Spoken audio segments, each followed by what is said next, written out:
We spend the vast majority of our lives waiting. We wait for the right time. We wait for the big break. We wait for that magical moment when we finally feel ready, confident, and prepared. Deep down, most of us are operating under a subconscious assumption. We believe there is a script we are supposed to follow. We believe that if we just follow the rules and wait long enough, the plot will naturally resolve itself in our favor.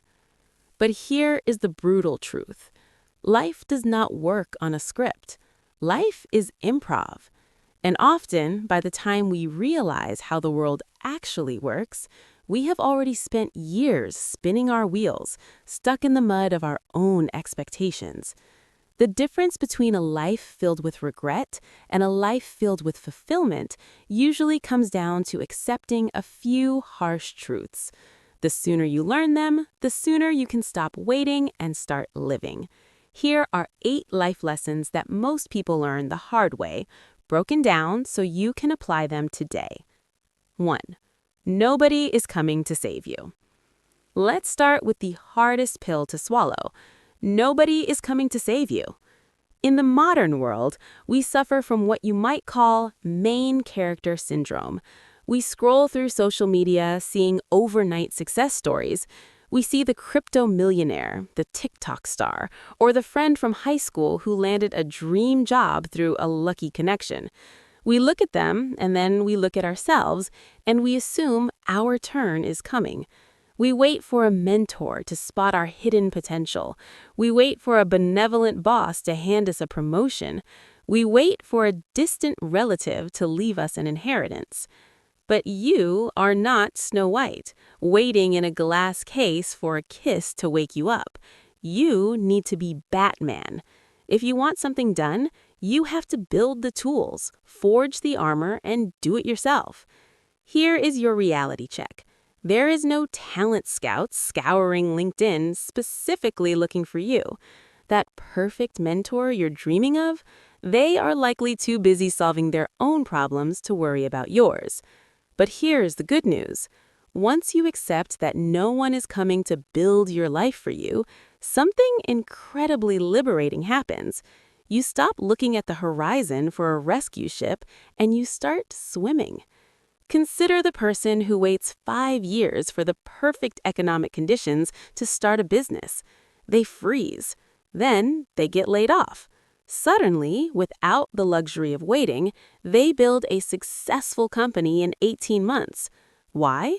Because they finally realized they were the only one who could save them. You are the writer, the director, and the production crew of your own life. Lesson number 2. Your brain is not your friend. We tend to trust our thoughts implicitly. We assume that if our brain tells us not to do something, if it tells us to be afraid, it must be a valid warning. But you have to understand the biology here. Your brain's primary function is not to make you happy. It is not designed to make you successful or rich. Its only function is to keep you alive. Your brain is an evolutionary relic. It is designed for a world where a rustle in the tall grass meant a lion was about to eat you.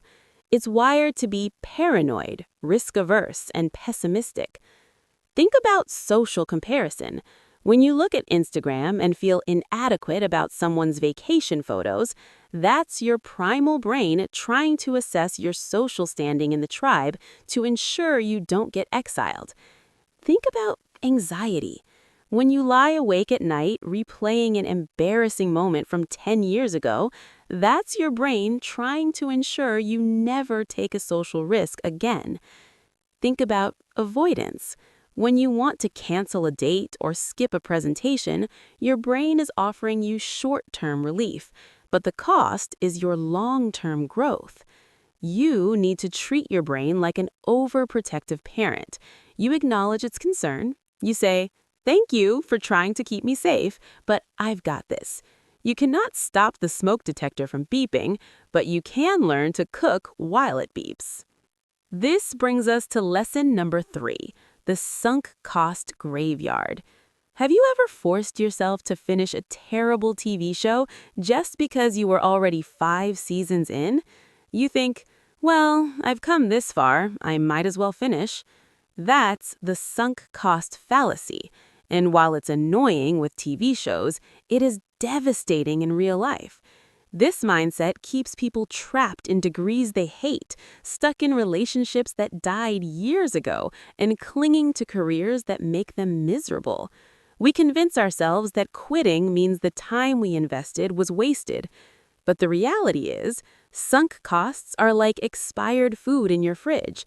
Just because you paid good money for the milk doesn't mean you should drink it after it goes sour. It will only make you sick. The time, the money, the effort, it's already gone. You can't get it back. Spending more time on a mistake doesn't fix the mistake, it just makes the mistake bigger. The hardest part is admitting you were wrong. Your ego will beg you to stay so you don't look like a quitter. But the cemetery of human potential is filled with people who stuck it out for the pension or for the kids. The best time to quit something that's wrong for you was yesterday. The second best time is right now.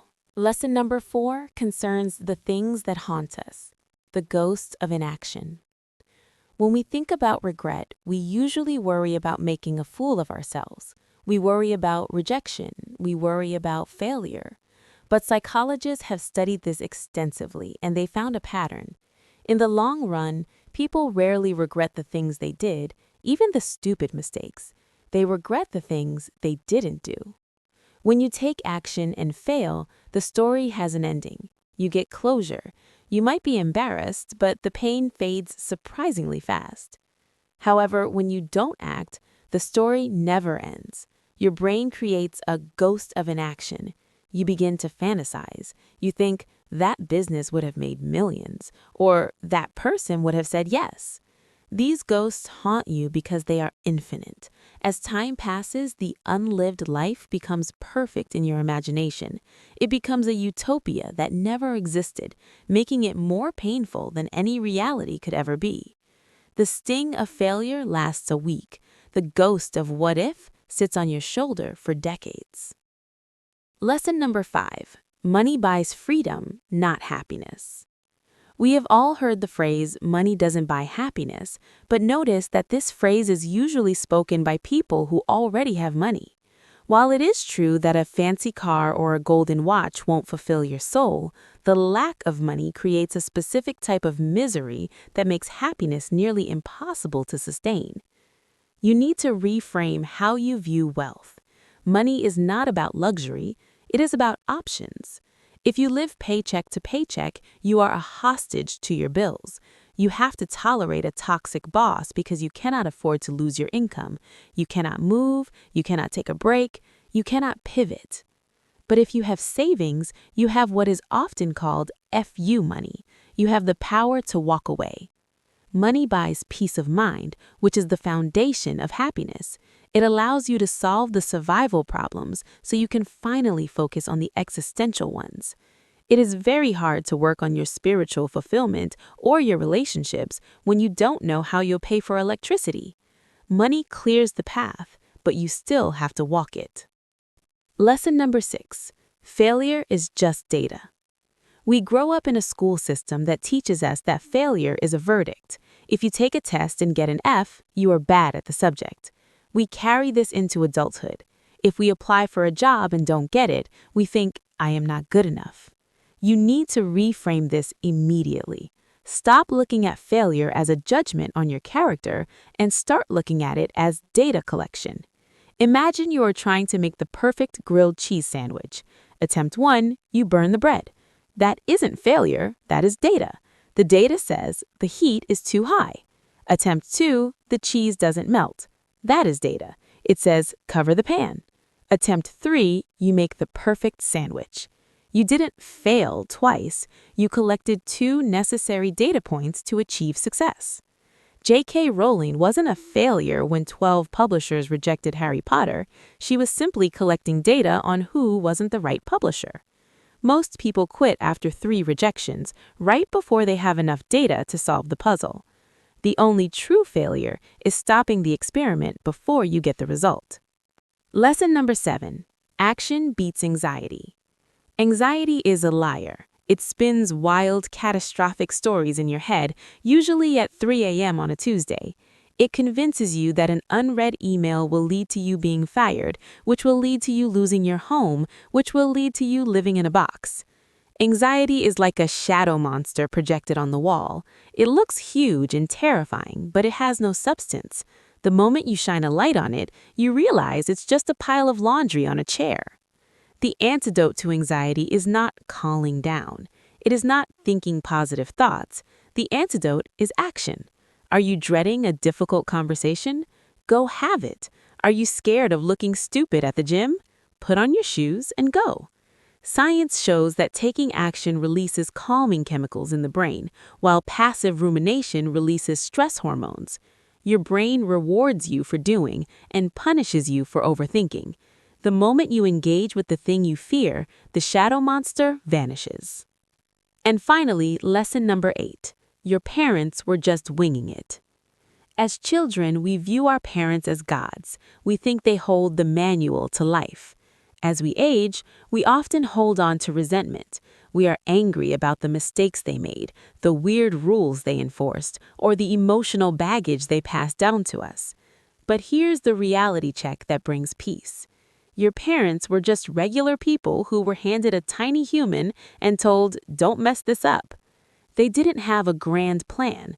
They were tired. They were stressed. They were trying to pay bills and dealing with their own unresolved trauma from their own parents. They were figuring it out as they went along, often with fewer resources and less information than you have right now. That eyes in the back of the head trick wasn't magic. It was just a tired adult guessing you were about to break something. Realizing your parents were just imperfect people doing a hard job without training allows you to let go of the anger. It allows you to humanize them, forgive them, and finally take full responsibility for raising yourself. When you look at these 8 lessons, there's a common thread connecting them all. That thread is agency. Whether it's your career, your anxiety, or your past, the world will not fix it for you. The sunk costs of your past do not define your future unless you let them. You now have the data. You know that the ghosts of inaction are worse than the pain of failure. You know that no one is coming to save you. The script is yours to write. The only question left is, what are you going to do about it right now?